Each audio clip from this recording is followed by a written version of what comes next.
Good day van builders, hope you are all well and welcome to this plus 10 update from the 2 plus 10 playlist, building a camper van a slightly different way. And regulars will know what we mean by that. Basically built out the inside of the van, the cupboards, the shower room, the lockers, etc, etc, before buying the actual base van itself. Completely opposite way to I've done it in the past, completely nuts you might be saying. And if you're wondering why, there's a link up there you can click on that will take you through the whys and some of the hows. But some of those hows will be revealed in this video today. Okay, so I'm going to give you a quick tour of the offside flank, which has come on quite well now to give you an idea of the look I was going for, which is like this back to basics urban look. I want to talk about this locker run here, and this is lockers number 5 and 4. I'm going to ignore locker number 6. I'll talk about that in another video when I do the kitchen and the shower and ensuite. Of course, you've seen before, but you haven't. There's a link up there.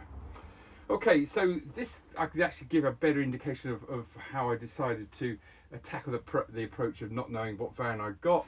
It had to be an agnostic design, these lockers, if I was going to build them out beforehand. So first of all, I was not clever enough, even if I knew what van I was going, to get the right dimension all the way along. That was just impossible for me. So basically, you take that top rail off and take that bottom rail off. These are 2 separate lockers and they bolt onto the side of the van separately. And of course, it's left a gap which I designed in, which I filled in the van. So it didn't matter what that gap was because I could estimate it, but I couldn't get it exactly right. So that's how I dealt with the dimensional side of it. So in the construction video of the lockers, there's a link up there if you haven't seen it, you may have noticed I had a sort of slight cutaway in the back of the locker, which took out some of the curve in the van. And right at the top, there was a big cutout. And that was to incorporate what I called at the time an adapter plate that had to be specific to the particular van I bought at the time. And it actually worked out quite well. So let's look at that adapter plate now. I can't see it on this one, but I've got exactly the same on the opposite side, on the near side. Let's have a look at that. Okay, so this is on the near side. I'm getting ready to mount lockers number 2 to get these wire transfers out of the way. So on that locker run, you had basically 4 of those on the run, which is screwed through into the rib. I've actually decided to leave the ply on this side because I've used it for marking up and everything. It's only a thin bit of ply. It came with the van, but behind that is the metal rib, and this bracket is screwed onto that, which will take the weight of the locker. Slight, certainly, that's more of a tooling thing, partly a tooling thing to help me sort of get it in position. And there's 4 of those on the run, 2 on each locker. And above here, and I hope you can see it because of course I've got condensation stuff in there, it's not a vapor barrier. You can probably just see in there's a shaped block of wood, and that is to account for the shape of the box section in the Peugeot Boxer, the rib that runs along there. If I'd gone for the Renault Master, which was one of my target values, it would have been a lot easier because it's pretty square here.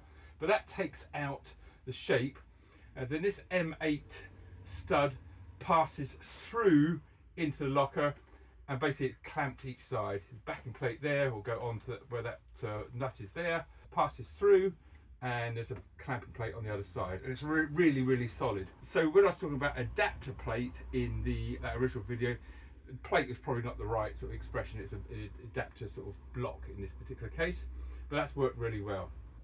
Okay, so on with the tour. So this material here that I put on to make the window card, basically it's a 3.6mm ply with this stuck on. It's a self-adhesive 3-dimensional sort of fake wood paneling thing. Looks a little bit like those acoustic panelings that some people put on the roof of their vans, but it's very, very light and it's wipe clean. It's got like a nice spongy tactile feel, and I quite like it. I'm not a fan of stretch carpet. I know a lot of people like that, which is fine. It's good, you can get it everywhere, but it's not for me. And I like this because it's wipe clean, but it's a nightmare to put on. And some people had issues with their van gets very, very hot in the summer. They've had this on the ceiling, it coming off. And I've done a lot of sort of looking into that. It seems like the trick is to prepare the wood. You need to put a varnish or maybe a PVA wash on your wood before you put this on. And people have done that and seem to have no problems. The backing tape is an absolute nightmare. God, it's a nightmare. They've really got to do a better job. It just shreds and you can't get it going. But I found a hack, and don't normally do how-to videos on this build because who am I to teach someone how to build a van, but just in case you want to use that material, there's a link up there, and click through on that and I'll show you how to do that hack. So I've got that on the card and on the ceiling panels as well. I think that's basically it.